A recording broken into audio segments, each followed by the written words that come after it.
Salut, je suis Aminatou, je suis une maman d'enfants à besoins spécifiques et je voudrais m'adresser à tous les parents qui ont des enfants à besoins spéciaux. Je n'ai pas voulu préciser parce que je voudrais que chaque parent qui a un enfant dans cette situation se sente concerné, que ce soit autisme, que ce soit trisomie 21 ou que ce soit pardon, infimité motrice cérébrale ou TDAH ou dyslexie ou dysprasie ou dyscalculie, tous les troubles 10 et autres.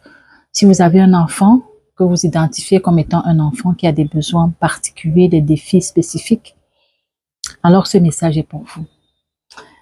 Je voudrais vous dire que, en tant que parent d'enfants à besoins spécifiques, ce n'est pas toujours facile, nous le savons tous, je ne vous apprends rien, mais nous avons tous besoin d'air.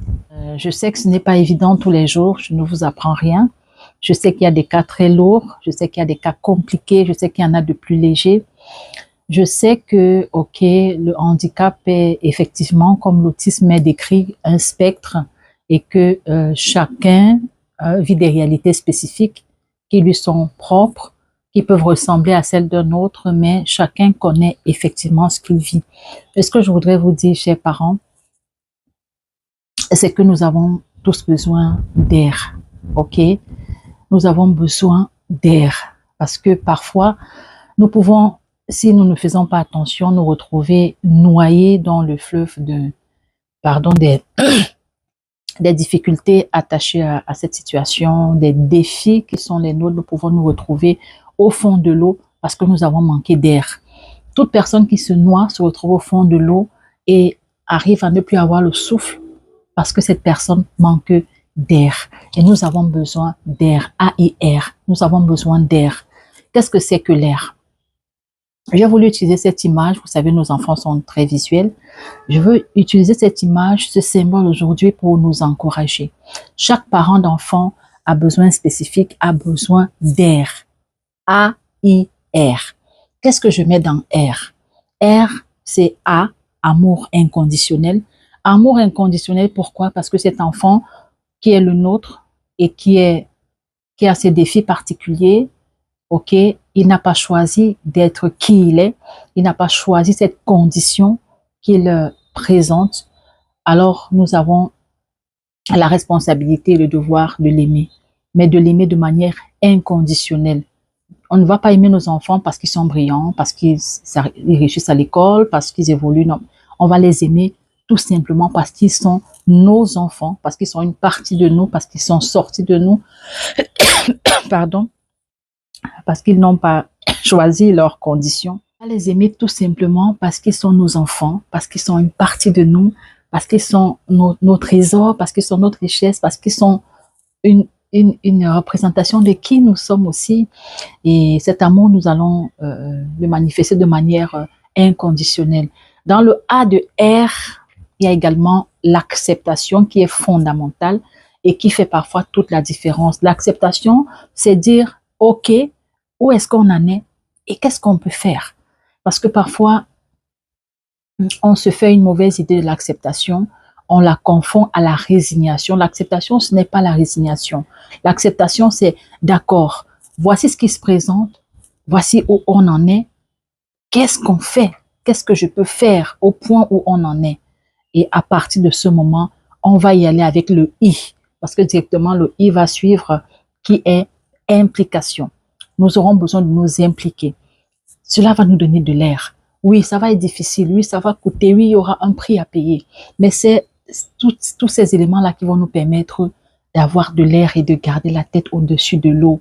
Ça va nous aider à tenir dans ce chemin de notre vie que nous n'avons pas choisi, mais qui est bien le nôtre et que nous devons assumer avec force et courage.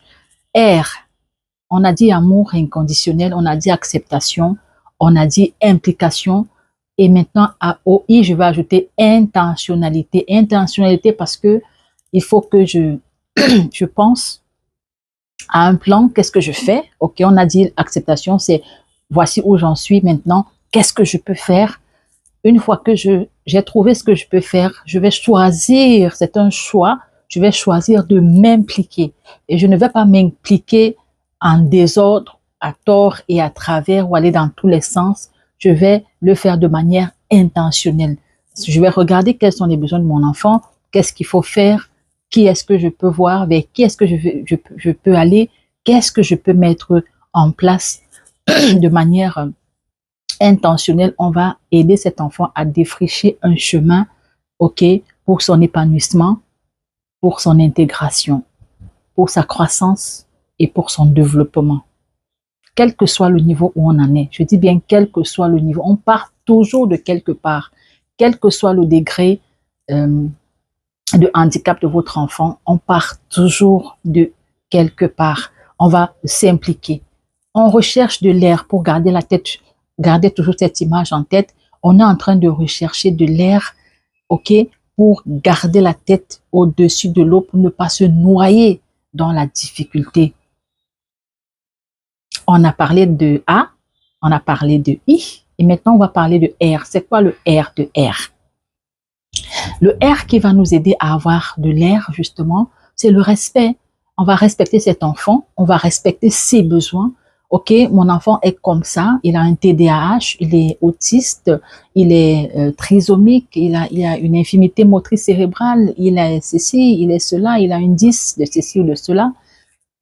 J'ai choisi d'être intentionnel, j'ai choisi de m'impliquer, je cherche à savoir ce qu'il faut faire, je veux défricher un chemin pour lui, mais cela n'est possible que si je respecte qui il est et si je respecte ses besoins, parce qu'on ne va pas lui donner des choses dont il n'a pas besoin, ou alors on ne va pas adapter ses apprentissages en l'air, ok? On va y aller en respectant ses besoins. Respecter ses besoins, c'est déjà l'écouter. Le respecter, c'est respecter qui il est, ses forces et ses faiblesses. C'est même déjà prendre conscience de ses forces, ça fait partie du respect. C'est considérer sa singularité, quels sont ses besoins à lui particuliers et qu'est-ce que je peux faire pour rencontrer ses besoins particuliers. Respecter les besoins, en fait, c'est les rencontrer. C'est déjà écouter, prendre le temps de l'écouter, lui donner du temps, prendre du temps avec lui permettre de prendre du temps avec moi dans le rapprochement et puis respecter ses besoins. Dans le R, on va avoir également la responsabilité. Oui, je vais être conscient que c'est ma responsabilité d'abord. Ok, le progrès de mon enfant, ce n'est pas la responsabilité d'un éducateur spécialisé. Le progrès de mon enfant, ce n'est pas d'abord la responsabilité de la société, ce n'est pas d'abord la responsabilité de l'État, c'est d'abord ma responsabilité personnelle. Donc, je vais être responsable, je vais assumer ma responsabilité et je vais y aller à fond. Et puis, on va avoir enfin, et c'est très, très, très, très fondamental, on va avoir la résilience. Parce qu'on va aller vers ça, on va tendre vers ça. Quand on est impliqué, quand on respecte les besoins de son enfant, quand on l'aime de manière inconditionnelle, quand on accepte le combat qui est le nôtre, quand on accepte le chemin qui est le nôtre, et qu'on se donne les moyens de garder la tête au-dessus de l'eau pour avoir de l'air, ok? Eh bien, ça va nous permettre d'être dans la résilience. La résilience, ce n'est pas la résignation. La résilience, justement, il y a dans la résilience cette idée de, ok, j'accepte de surfer, j'accepte de nager dans le fleuve qui se présente à moi, ce que la vie m'offre, j'accepte de me battre, mais j'accepte également d'utiliser ces faiblesses, d'utiliser cette difficulté pour rebondir. Utiliser la difficulté pour rebondir. Il y a cette idée dans la résilience. La résilience, c'est pas la résignation. Ah, d'accord, c'est arrivé. Ah, je peux pas. Vraiment, c'est fini. C'est la fin du monde. Je suis fini et tout. Et on croise ses bras et on est déprimé juste et tout. À un moment, il faut accepter, se donner les moyens, s'impliquer et puis, ok, utiliser cette faiblesse pour rebondir. Je sais que c'est pas évident. Dit comme ça a l'air simple et facile, mais je sais que ce n'est pas évident. Je sais que ce n'est pas évident, mais en même temps, je sais aussi, pardon, que c'est possible. Difficile ne veut pas dire impossible. Rien n'est impossible en fait à celui qui croit qu'il peut y arriver. Donc, c'est pour ça que je vais vous proposer un deuxième mot, on est déjà clair qu'on a besoin d'air, ok? Pour garder la tête au-dessus de l'eau et s'en sortir, on a besoin de respecter ce cheminement, on a besoin de l'accepter, on a besoin de l'adopter. Beaucoup de courage.